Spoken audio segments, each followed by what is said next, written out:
श्रृंखला सर्व आत्माओं के पिता परमात्मा शिव के द्वारा उच्चारित महावाक्यों के संकलन पर आधारित है। ओम शांति। अमूल्य रत्न में आप सभी का हार्दिक स्वागत है।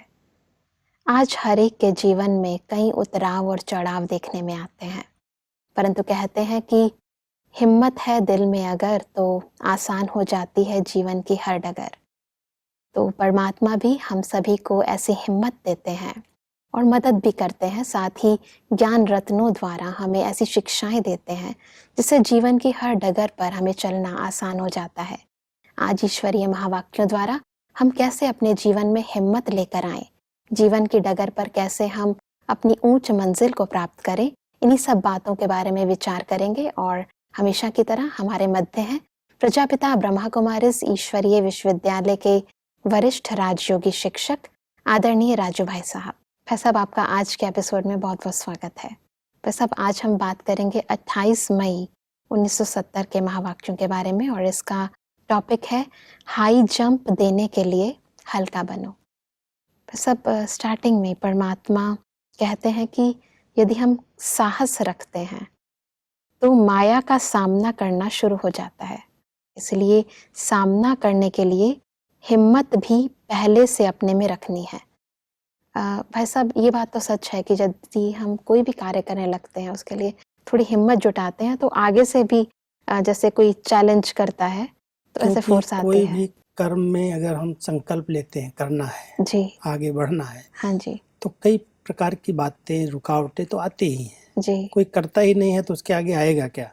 बिल्कुल। तो अगर हमने साहस रखा है कि हमें समर्पित जीवन जीना है, हमें ईश्वरीय सेवाओं में आगे बढ़ना है, हाँ जी, तो बहुत सारी बातें सामना करने के लिए आएंगी।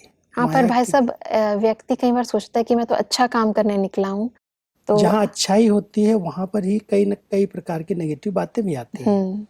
परीक्षाएं तो तभी आती हैं जब कोई पढ़ाई करता है, कोई हाँ पढ़ाई जी, नहीं करता तो उसके आगे पेपर कैसा। बिल्कुल। तो हम कोई भी कार्य करने के लिए आगे बढ़ते हैं, हिम्मत रखते हैं, हाँ जी, साहस रखते हैं, कदम आगे बढ़ाते हैं, तो फिर डरना नहीं चाहिए कि ये बात होगी, ऐसा लोग कहेंगे, ये होगा। क्योंकि जब फील्ड पर आ रहे हैं, हाँ जी, जैसे आज कोई युद्ध के मैदान में योद्धा जाता है हाँ जी, तो ये नहीं सोचता है कोई मेरे पर तीर न चला दे, कोई मुझे मारे नहीं। तो युद्ध के मैदान पर ही है ना, हाँ जी, कुछ ये मारेगा कुछ वो मारेंगे, तो दोनों को ही सामना करना पड़ेगा। बिल्कुल। तो परमात्मा हम सबको कहते हैं अगर साहस रखा है, हिम्मत रखा है, कदम आगे बढ़ाया है कि हम इस ईश्वरीय ज्ञान मार्ग में आगे बढ़ेंगे, तो परीक्षाओं से डरना नहीं, सामना करना पड़ेगा। जी, हमें शुरू में जी, जब हम लोग समर्पित हुए हाँ जी, तो एक बहुत अच्छी तरह से ट्रेनिंग मिलती थी। कहते थे देखो इतने बड़े संगठन में चलना सहज नहीं है, जी, आप सबकी बातें आएंगी, मान भी मिलेगा, अपमान भी होगा, कोई सेवा देगा, कोई कुछ कहेगा, तो क्या आप इसका सबका सामना कर सकोगे। पहले से पूछा जाता था, तैयार किया जाता था। तो दीदी बड़े रमणीकता से कहते थे इतना इतना पानी पियोगे, इतनी इतनी मिर्ची खाओगे, और फिर जब कहते थे हाँ दीदी, तो फिर ऐसे हाथ से करते थे, ऐसे आँख के आगे, तो ऐसे पलक झपक जाते थे। तो कहती अभी डर गए इतने से ही। तो ये सामना तो करना पड़ेगा संगठन में, स्वभाव है, संस्कार हैं, कई प्रकार की बातें आएंगी। हाँ जी, तो हिम्मत रखी है तो सामना करने से डरना नहीं। बिल्कुल। इसी से संबंधित परमात्मा कहते हैं कि परीक्षा को पास करने के लिए अगर हाई जंप देने का अभ्यास होगा तो कोई भी परीक्षा को पास कर लेंगे। इन्हों को बताना हाई जंप किसको कहा जाता है, उसका पहला लक्षण कौन सा है। उनको अंदर बाहर हल्कापन महसूस होगा। एक है अंदर अपनी अवस्था का हल्कापन और दूसरा है बाहर का हल्कापन। बाहर में सभी के कनेक्शन में आना पड़ता है, एक दो के संबंध संपर्क में।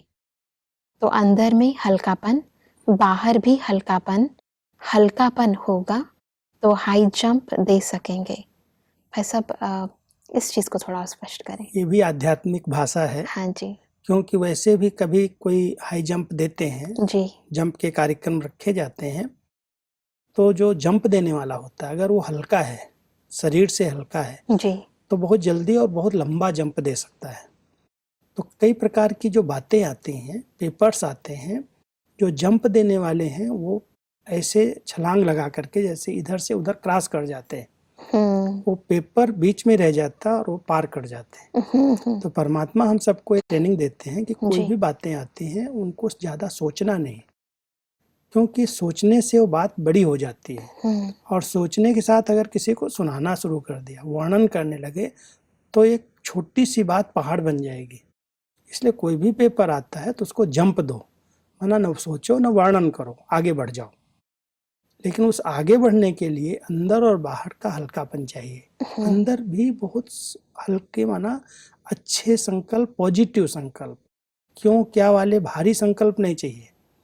जो होगा अच्छा होगा, परमात्मा हमारा साथी है, उसने हमें इस सेवा के लिए निमित्त बनाया है, पेपर आए हैं कोई, हम पार हो जाएंगे। तो अंदर से भी हल्के रहें, और बाहर संबंध संपर्क में आते हैं, संगठन में आते हैं, जी तो उनके साथ भी भारी हो करके न चलें। जी क्योंकि जी जो भारी होते हैं वो एक दूसरे को आपस में बात नहीं करते, एक दूसरे से शेयर नहीं करते, अनुभवों के लेन देन नहीं करते। तो परमात्मा कहता है जो भी अनुभवी आत्माएं हैं जी उनके संपर्क संबंध में रह करके उनके अनुभवों से सीख लो। अगर उनके अनुभवों से सीख लिया तो कैसे उन्होंने पार किया, पार तो हर एक ने किया है। बिल्कुल। तो आप उनके अनुभवों से जब हल्के होंगे तो उनके नज़दीक आएंगे, और नज़दीक आएंगे तो सीख करके और जंप दे सकेंगे। तो सब आगे बढ़ते हैं तो परमात्मा कहते हैं कि समस्याओं को मिटाने वाले बनकर निकलना है, न कि खुद समस्या बनकर जाना है। कोई तो समस्याओं को मिटाने वाले होते हैं और कोई फिर खुद ही समस्या बन जाते हैं। तो खुद समस्या ना बनना, लेकिन समस्या को मिटाने वाला बनना है। क्योंकि कोई भी बातें आती हैं, जी हमारी कमजोरी ही समस्या का मूल कारण बनती है। बिल्कुल। अगर कोई ऐसी कमजोरी है जो हम छिपा रहे हैं, कोई के आगे वर्णन नहीं कर रहे हैं, या उसको हम मिटाने का पुरुषार्थ नहीं कर रहे हैं, जी तो जैसे हम अपने लिए भी समस्या बन गए, और जिनके बीच में हम आए हैं सेवा में, जो हमारे साथी हैं, उनके लिए भी समस्या बन गए। क्योंकि अंदर मन उलझा रहेगा, मुंझा रहेगा, वो खुशी नहीं दिखाई देगी, उमंग उत्साह नहीं दिखाई देगा, हल्कापन दिखाई नहीं देगा, क्योंकि अंदर अंदर युद्ध चल रही है। तो वो जो युद्ध कर रहे हैं, भारी हैं, वो जैसे समस्या स्वरूप बन गए। परमात्मा कहता है समस्या स्वरूप नहीं बनना, जी कोई भी समस्या का समाधान करने वाला बनना। तो संगठन में जब जा रहे हो तो समस्याएं, परिस्थितियां, पेपर्स तो आते ही हैं। इसलिए इन पेपर्स में डरना और घबराना नहीं, लेकिन खुद अंदर अगर कोई कमी है, कमजोरी है, तो उसको अंदर ही अंदर समाप्त करके परमात्मा की शक्ति लेकर के समस्या समाधान स्वरूप बन जाओ। बिल्कुल। परंतु वैसा कई बार ऐसा होता है कि व्यक्ति को पता ही नहीं होता कि मैं समस्या का कारण हूँ। वो सोचता है कि मैं शायद सुलझा रहा हूँ और मैं इसको सही लेकिन करने की अगर अंदर की खुशी नहीं है, हाँ जी उमंग नहीं है, उत्साह नहीं है, दूसरों को हम प्रेरित नहीं कर पा रहे हैं, सेवाओं में हम सफलता प्राप्त नहीं कर पा रहे हैं, तो सोचना चाहिए कुछ तो अपने अंदर की कमजोरी है जो समस्या रूप बनी हुई है। बिल्कुल। अगर समस्या स्वरूप में नहीं हूं तो आगे क्यों नहीं बढ़ रहा हूं, जंप क्यों नहीं दे रहा हूं, बिल्कुल सेवाओं में सफलता क्यों नहीं मिल रही है, बिल्कुल। तो उससे अपने आप को परख सकते। आगे बढ़ते हैं तो परमात्मा कहते हैं कि साहस के कारण ही परमात्मा इस ग्रुप का नाम रखते हैं शूरवीर ग्रुप। जैसा नाम है वैसा ही सदैव हर कार्य शूरवीर समान करना है, कभी कायर नहीं बनना है, कमजोरी नहीं दिखानी है। भाई साहब, ये तो एक है ग्रुप का नाम, और इसी से संबंधित परमात्मा कहते हैं कि एक एक काली रूप जब बनेंगी तब समस्याओं का सामना कर सकेंगी। विशेष कुमारियों को शीतला नहीं बनना है, लेकिन काली बनना है। शीतला भी किस रूप में बनना है वो अर्थ समझते हैं, लेकिन जब सर्विस पर हो, कर्तव्य पर हो, तो काली रूप चाहिए। काली रूप होंगी तो फिर कभी भी किसी पर बलि नहीं चढ़ेंगे, लेकिन अनेकों को अपने ऊपर बलि चढ़ाएंगी। बस अब दो चीजें हैं, एक है शूरवीर ग्रुप और एक काली और शीतला का बैलेंस। जब परमात्मा अपने बच्चों में हिम्मत भरते हैं जी तो उनको कोई ना कोई ऊंचा सम्मान देते हैं। हाँ जी जैसे युद्ध के मैदान पर जो वीर योद्धा होते हैं, शक्तिशाली होते हैं, उनको कहते हैं शूरवीर। हाँ जी जिनके पास सब प्रकार के शस्त्र हैं, अस्त्र हैं, शक्तिशाली हैं, उनको शूरवीर कहा जाता है। हाँ जी महावीर, शूरवीर, तो परमात्मा बहनों को, कुमारियों को ट्रेनिंग दे करके उनको सेवा के क्षेत्र पर भेज रहे हैं। जी तो उनको टाइटल दिया आप सूरवीर हो, लेकिन सूरवीर अपनी वीरता कैसे दिखाओगे? जी। अगर तुम शीतला बन गए, संबंध संपर्क में जब आ रहे हैं, हाँ जी। आपका शीतल स्वरूप देख करके कई लोग आपके ऊपर गलत दृष्टि रख सकते हैं, जी। बुरी नज़र से देख सकते हैं। इसलिए कुमारी हूँ ये भान ही नहीं रहना चाहिए। एक तो सूरवीर हूँ, महावीर नहीं हूँ, शिव शक्ति हूँ, वो सम्मान रहना चाहिए। लेकिन एक सबसे ऊंचा सम्मान है जो हमारी देवियों के पूजन में आता है, काली का रूप। काली खप्पड़ वाली, माना उसके जो माला है ना, हाँ जी। वो खोपड़ियों की पहने हुए जैसे। जी जी जी। उसमें भयानक रूप उसका दिखाया है। हाँ जी। भयानक वास्तव में ऐसी कोई रूप से काली नहीं है, हाँ जी। लेकिन सर्व के अवगुणों को समाप्त करने वाली शिव शक्ति है वो। जी। और वो जो जीभ दिखाई है, लंबी जीभ दिखाई है, जैसे आश्चर्य की निशानी है वो, कि ऐसे आसुरी वृत्ति वाले लोग, बुरी दृष्टि रखने वाले, विकारी दृष्टि रखने वाले लोग सामने आ जाएं तो उसके अंदर की जो भावनाएं हैं शक्ति की, शिव शक्ति की, सूरवीरता की, जी। वो उसकी भावनाओं को समाप्त कर दें। तो परमात्मा हम सबको यही शक्ति देते और विशेष करके कुमारियों को भेज रहे हैं सेवा के लिए। जी। तो इस कलयुगी वातावरण के बीच में जहाँ सबकी दृष्टि वृत्ति विकारी है, पतित है, ऐसे पतित वातावरण में अगर वो काली रूप नहीं रहेंगी, हम अपने ऊंचे सम्मान में नहीं रहेंगी कि मैं काली हूँ, मैं दुर्गा हूँ, तब तक वो आसुरी शक्तियों को समाप्त नहीं कर सकती, आसुरी वृत्तियों को परिवर्तन नहीं कर सकती। बिल्कुल। इसलिए वो शक्तिशाली स्वरूप चाहिए। बिल्कुल। जो आए ऐसी वृत्ति से, ऐसी दृष्टि हो जो उसी समय उसकी भावनाएं चेंज हो जाए। बहुत सुंदर। कोई असुरों को नहीं मारा, लेकिन आसुरी वृत्तियों को अपनी शक्तिशाली स्टेज से परिवर्तित किया, इसलिए वो काली रूप बन गई। और इससे एक और बात स्पष्ट हमें होने की, एक तो बलि मुझे चढ़ना नहीं है परंतु बलि चढ़वाना है, इसको थोड़ा और स्पष्ट करें। क्या है कि कई बार कोई मददगार बनते हैं, हाँ जी। कोई सेवाओं में सहयोगी बनते हैं, तो हम धीरे धीरे उनके ऊपर प्रभावित हो जाते हैं। बहुत अच्छे सहयोगी हैं, बहुत अच्छे स्नेही हैं, हम उनकी अंदर की वृत्तियों को परख नहीं पाते जी। और जब प्रभावित हो जाते तो जैसे उसके ऊपर हम न्यौछावर हो गए, बलि चढ़ गए, उसके बिना हम रह नहीं सकते।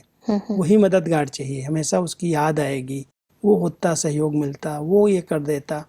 तो परमात्मा कहता है तुमको बलि नहीं चढ़ना किसी के ऊपर, उनको इस सेवा में बलि चढ़ाना है। जी। परमात्मा का कार्य है, इतना ऊंचा महान कार्य है, तुम बच्चे कभी किसी पर बलि नहीं चढ़ना, तुम तो सबकी बलि लेने वाली हो, तुम देवियां हो। ये आसुरी शक्तियां कोई भी विकारी संकल्प से, भावनाओं से आपके सामने आए तो वो बलि चढ़ जाए, उसको समाप्त कर सके, न कि आप उनके ऊपर फिदा हो जाओ, न्यौछावर हो जाओ, उनकी विशेषताओं को देखकर, उनके सहयोग को देखकर प्रभावित हो जाओ। परमात्मा कहता कभी भी प्रभावित नहीं होना। परमात्मा कहते हैं कि सदैव एक रस स्थिति रहे और विघ्नों को भी हटा सके, इसके लिए सदैव दो बातें सामने रखनी है। जैसे एक आंख में मुक्ति और दूसरी आंख में जीवन मुक्ति रखते हैं, वैसे एक तरफ विनाश के नगाड़े सामने रखो और दूसरी तरफ अपने राज्य के नज़ारे सामने रखो। दोनों ही साथ में बुद्धि में रखो, विनाश भी और स्थापना भी, नगाड़े भी और नज़ारे भी, तब कोई भी विघ्न को सहज पार कर सकेंगे। क्योंकि लक्ष्य जब ऊंचा रहता है जी, कि सतयुग की स्थापना के लिए हम निमित्त हैं जी, और वो सतयुगी दुनिया को आना ही है। तो सतयुग आएगा तो कलयुग जाएगा, इसका विनाश होगा, कलयुगी सृष्टि का। तो हमारी बुद्धि में ये रहे, जब ये कलयुग विनाश होने वाला है, खत्म होने वाला है, तो ये जो विघ्न आ रहे हैं ये भी साथ साथ समाप्त हो जाएंगे। तो विनाश के नगाड़े, माना जिसके बुद्धि में रहता है कलयुग खत्म होने वाला है, या आसुरी वृत्तियों वाले व्यक्ति संसार से समाप्त होने वाले हैं जी। और हमारी वो सतयुगी सृष्टि अभी आने वाली है। हाँ जी। तो जैसे हमारी आंख में एक मुक्ति और जीवन मुक्ति है, एक घर मुक्ति धाम है और जीवन मुक्ति माना सतयुग है जी। ऐसे ही परमात्मा हमको स्मृति दिलाते हैं कि सदा ध्यान रखो कि एक आंख में ये विनाश चारों तरफ जो आजकल हम देख रहे हैं, विनाश के वातावरण बना हुआ है, नगाड़े जैसे बज रहे हैं, हर एक के जी। अंदर है। कब क्या होगा कोई निश्चित नहीं है, जी। लेकिन ये होगा तो इसकी चिंता तो नहीं है कि हम जानते हैं सृष्टि तो अनादि अविनाशी है। बिल्कुल कलयुगी सृष्टि जाएगी तो सतयुग आएगा, बिल्कुल। रात जाएगी तो दिन आएगा। हम्म। तो ये स्मृति रख करके कि ये विघ्न समाप्त होने का समय है, हमको तो नई दुनिया बनानी है और नई दुनिया के लिए कलयुग में कुछ सहन करना है, कुछ सामना करना है, इन विघ्नों को समाप्त करना है। बहुत सुंदर भाई साहब, आगे चलते हैं तो परमात्मा प्रेरणा देते हैं कि सदैव एक दो के स्नेही और सहयोगी बनकर चलेंगे तो सफलता का सितारा आप सभी के मस्तिष्क पर चमकता हुआ दिखाई पड़ेगा। कहाँ भी स्नेह व सहयोग देने में कमी नहीं करनी है। स्नेह और सहयोग दोनों जब आपस में मिलते हैं तो शक्ति की प्राप्ति होती है, जिस शक्ति से फिर सफलता प्राप्त होती है। इसलिए इन दोनों बातों का ध्यान रखना। जो आपके जड़ चित्रों का गायन है कि देवियां एक नज़र से असुरों का संहार कर देती, वैसे एक सेकंड में कोई भी आसुरी संस्कार का संहार करने वाली संहारकारी मूर्त बनना है। पर सब इसमें दो बातें हैं, एक तो एक है अपने संगठन में जी और दूसरा है सेवाओं के क्षेत्र में। जी संगठन में जहाँ है वहाँ हम एक दूसरे के साथ स्नेही हैं, हाँ जी सहयोगी हैं। जी जहाँ जिस सहयोग की जरूरत है हम हाजिर हैं। तो जहाँ स्नेह और सहयोग है वहाँ नेचुरल है, शक्ति बन जाती है, शक्ति आ जाती है, संगठन की शक्ति है। जी और जहाँ स्नेह, सहयोग और शक्ति तीनों मिक्स है वहाँ सफलता तो हुई पड़ी है। बिल्कुल। तो एक तरफ हम अपने परिवार के संगठन के बीच में इन तीनों विशेषताओं को लेकर चलते हैं। जी दूसरी तरफ जब हम सेवा के क्षेत्र में जाते हैं तो हमारे सामने जो भी पेपर्स आते हैं, जो भी ऐसी वृत्ति वाले लोग आते हैं, उनके लिए हम संघारी रूप हैं। उनके लिए हम शीतला रूप नहीं है, संघारी रूप हैं। उनकी आसुरी वृत्तियों का मुझे संहार करना है। तो नेचुरल है मेरी वृत्तियों के अंदर कोई ऐसे नेगेटिव, कमजोर, विकारी संकल्प न हो। अगर हम उनके संकल्पों को, बुरे संकल्पों को खत्म करना चाहते हैं, पहले हमारे अंदर वो बहुत अच्छे शक्तिशाली संकल्प चाहिए। संकल्प से संकल्पों को चेंज किया जा सकता है। बिल्कुल। अगर मेरी वृत्तियां ही कोई ऐसी नेगेटिव हैं, कोई विकारी हैं, कोई मेरे अंदर ही कोई ऐसे कमजोर संकल्प, संस्कार हैं, तो हम सामने वाले को परिवर्तन नहीं कर सकते। वैसे इससे संबंधित परमात्मा कहते हैं कि अब यह बात देखना कि जहाँ संहार करना है वहाँ रचना नहीं रच लेना, और जहाँ रचना रचनी है वहाँ संहार नहीं कर लेना। जहाँ मास्टर ब्रह्मा बनना है वहाँ मास्टर शंकर नहीं बनना है। ये बुद्धि में ज्ञान चाहिए। कहाँ मास्टर ब्रह्मा बनना है और कहाँ मास्टर शंकर बनना है। अगर रचना करने बदली विनाश कर देते हैं तो भी रॉन्ग, और अगर विनाश के बदले रचना रच लेते हैं तो भी रॉन्ग। क्योंकि ये बहुत समझने की बात है। ये दो कर्तव्य, परमात्मा के तीन कर्तव्य गाए हुए हैं। जी। ब्रह्मा द्वारा नई सृष्टि की रचना, जी। शंकर के द्वारा आसुरी सृष्टि का विनाश, हाँ जी। और फिर जो नई सृष्टि रची जाती है उसकी पालना विष्णु के द्वारा। जी। तो स्थापना, विनाश और पालना, ये परमात्मा के तीन कर्तव्य हैं। जी। हम सबको भी मास्टर त्रिमूर्ति इस समय बनना है। हाँ जी। अच्छे संकल्पों की हम रचना करें, उनका संहार न कर दें, उनको हम स्टॉप न करें। जो अच्छे अच्छे विचार आते हैं, क्रिएटिव विचार आते हैं, उनकी हम स्थापना कर रहे हैं। जी। अंदर अंदर उनका चिंतन करें, उनको विस्तार में ले आएं और उसमें रमण करें। वो हमें स्थापना करनी है। हाँ जी। और जो कोई ऐसे व्यर्थ और नेगेटिव संकल्प आ रहे हैं, उसके लिए हम तपस्वी मूर्त बन करके शंकर की तरह तपस्या में बैठ करके उनका हम विनाश करें। बहुत सुंदर। उनकी हम स्थापना न करें, उनको हम बढ़ाएं नहीं, उनके बारे में सोच सोच करके उनको हम नया जन्म नहीं दें। बिल्कुल। तो परमात्मा कहता है उस रचना को जो व्यर्थ है, नेगेटिव है, साधारण है, उसके लिए तो आपको तपस्वी मूर्त शंकर रूप बन करके समाप्त करना है। वैसे इसी से संबंधित एक कहानी परमात्मा एग्जाम्पल के रूप में देते हैं कि कहानी सुनी है कि जब उल्टा कार्य किया तो बिच्छू टिंडन पैदा हुए, और यहाँ भी अगर संहार के बजाय उल्टी रचना रच ली तो व्यर्थ संकल्प बिच्छू टिंडन मिसल बन पड़ेंगे। हाँ, वही रचना जैसे शंकर के लिए कहते हैं कि शंकर जी ने ऐसे कुछ कर किया जो उनके द्वारा बिच्छू टिंडन पैदा हो गए। जी जी जी। तो परमात्मा कहता है बिच्छू टिंडन माना कि दुखदायी संकल्प, जी। नेगेटिव व्यर्थ संकल्प वही ओके। हमको काट रहे हैं, वही जी। हमको परेशान कर रहे हैं, वही हमको शांति से रहने नहीं देते। हम्म, तो ऐसे जो बिच्छू टिंडन की रचना है, जब कोई भी संकल्प साधारण चलता है, व्यर्थ चलता है, तो ये रचना हो जाती है बिल्कुल। और वो रचना हमारे ही संकल्पों की हमको परेशान करती है। हम्म, तो परमात्मा कहता है वो तो कहानी बनाई गई है, हाँ शंकर जी। ने कोई ऐसे बिच्छू टिंडन की रचना नहीं की, लेकिन हम सभी भी कभी कभी कोई बात को सोच सोच करके उसको बड़ा लंबा खींच लेते हैं। बिल्कुल। क्यों हुआ, कैसे हुआ, कब हुआ, कहाँ हुआ, किसने किया, प्रश्न लगाते गए और वो रचना बढ़ती गई। और वैसे जब ये इसीलिए रचना हो गई तो वो परेशान करेगी, बिल्कुल। बिच्छू की तरह काटेगी। बिल्कुल। तो सब परमात्मा कहते हैं कि हिम्मत के साथ उल्लास भी रखना है, कभी हार नहीं खाना, लेकिन अपने को हार बनाकर गले में पिरोना है। अगर गले में पिरोए जाएंगे तो फिर कभी हार नहीं खाएंगे। जब हार खाने का मौका आए तो फिर ये याद रखना कि हम हार खाने वाले नहीं हैं, लेकिन परमात्मा के गले का हार हैं। ये शब्द बहुत अलंकारित है। जी। हार शब्द एक हार से होता माना पराजय, हम्म, और दूसरा हार शब्द है जैसे माला। हाँ जी। तो हम प्रभु के गले की माला हैं। हाँ जी। परमात्मा कहता है तुम बच्चे वो हार हो, ये हार खाने वाले नहीं हो। जी जी तो जी। विकारों से, बुराइयों से, कोई भी बातों में हार नहीं खाना। हम्म, सदा याद रखो हम तो परमात्मा के गले का विजयी हार हैं, विजय हम्म। माला हैं।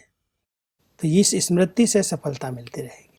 सदा ये स्लोगन याद रखना है कि सफलता हमारा जन्म सिद्ध अधिकार है, असफलता नहीं, सफलता का ही श्रृंगार करना है। नैनों में भी, मुख से भी, मस्तक से भी सफलता का स्वरूप देखने में आए। संकल्प भी सफलता का। भाई साहब, ये जो स्लोगन है, सफलता हमारा जन्म सिद्ध अधिकार है, इसको कैसे अपने नैन जन प्रैक्टिकल से? अगर हम कर्म क्षेत्र पर इस स्मृति से भी जाते हैं, हाँ जी। क्योंकि हम जिस कार्य के निमित्त हैं, जी श्रेष्ठ कार्य करने के लिए निमित्त हैं, जी। और कराने वाला स्वयं परमात्मा है। हम्म, उसने हमें इस कार्य के लिए निमित्त बनाया है। जी। तो जब इतना ऊंचा साथी और उसके श्रेष्ठ मत पर हम कोई कर्म कर रहे हैं, हाँ जी। तो वो ना हो, असफल हो जाए, ऐसा तो हो ही नहीं सकता। बिल्कुल। तो इस स्मृति से अपने अंदर की स्मृति रहे, सफलता मेरा जन्म सिद्ध अधिकार है। जी हार हो ही नहीं सकती, असफल हो ही नहीं सकते। जी। तो जब संकल्प में दृढ़ता है तो बोल भी वैसे निकलेंगे, कर्म भी वैसे होंगे, और जिस कार्य के लिए हम जाएंगे हाँ उसमें जी। हमें सफलता मिल जाएगी। तो इस स्लोगन को हमें बार बार दोहराना है जी कि संगम योगी ब्राह्मण जीवन में जिसका साथी स्वयं भगवान है, सर्वशक्तिवान है, जी। उसकी हार हो ही नहीं सकती, सफलता हुई पड़ी है। तो सफलता हमारा जन्म सिद्ध अधिकार है। बिल्कुल भाई साहब, और यदि हम परमात्मा की इन सब बातों को ध्यान में रखते हैं और अपने अंदर ये हिम्मत और उल्लास को बना कर रखते हैं, तो मैं समझती हूँ कि कोई भी कार्य हमारे लिए असंभव नहीं है। संगम युग पर असंभव शब्द इस डिक्शनरी में है ही नहीं। जी जी जी। और परमात्मा चाहते हैं कि हमारे व्यवहार से, हमारे नैन से, हमारे मुख से भी स्पष्ट दिखाई दे। तो सब आज हमने बहुत सारी बातें परमात्मा ने हमें प्रेरित करने के लिए और हमें हिम्मत दिलाने के लिए सिखाई, और आपने बहुत अच्छी तरह उन सब चीज़ों को एक्सप्लेन किया। भाई साहब, आपका बहुत बहुत धन्यवाद। दर्शकों, आज के एपिसोड में हमने समझा कि यदि हम अपने जीवन में कोई ना कोई अच्छा कार्य करने जाते हैं तो निश्चय ही समस्या आना स्वाभाविक ही है, लेकिन उसके लिए ज़रूरत है हिम्मत की, और हिम्मत के लिए पहला कदम है हाई जंप देना। परमात्मा ने हमें बताया कि हाई जंप वही दे सकता है जो अंदर और बाहर दोनों तरफ से हल्का हो। साथ ही यदि हम सेवा के क्षेत्र पर आगे बढ़ते हैं तो बहुत ज़रूरी है अपने अंदर शीतला और काली देवी, इन दोनों का बैलेंस रखना। जहाँ भी व्यर्थ वृत्तियाँ या नेगेटिव वृत्तियों वाले लोग हमारे सामने आते हैं तो उस समय काली देवी बनकर उसका संहार करना है। साथ ही परमात्मा ने ये भी कहा कि यदि हम अपने हर कार्य क्षेत्र पर ध्यान रखते हैं कि किस समय हमें कौन सा कर्तव्य करना है, यानी कहाँ हमें समर्थ संकल्पों की रचना करनी है और कहाँ व्यर्थ संकल्पों का विनाश करना है, इस बात का ध्यान रखते हैं तो सदा ही हर कार्य हमारे लिए सहज हो जाता है। सदा ये याद रखें कि सफलता हमारा जन्म सिद्ध अधिकार है और स्वयं सर्वशक्तिवान परम पिता परमात्मा हमारे साथ ही हैं। इन सब बातों को समर्थ संकल्पों की रचना करते हुए हम आगे बढ़ते चलें। हमारी आप सभी के प्रति यही शुभ भावना और शुभकामना है। अगले एपिसोड में हम आपके समक्ष एक और अव्यक्त वाणी के साथ फिर हाजिर होंगे। तब तक के लिए लेते हैं आप सभी से इजाजत। ओम शांति। मुख्य सार: विघ्नों को सहज पार करने की विधि। सदैव एक रस स्थिति रहे, एक आंख में मुक्ति, दूसरी आंख में जीवन मुक्ति। विनाश और स्थापना दोनों को ही साथ में बुद्धि में रखो। संहारकारी मूर्त बनने के लिए ऐसी रचना नहीं रचना जो स्वयं को भी काटे और दूसरे को भी काटे। जहाँ मास्टर ब्रह्मा बनना है वहाँ मास्टर शंकर नहीं बनना।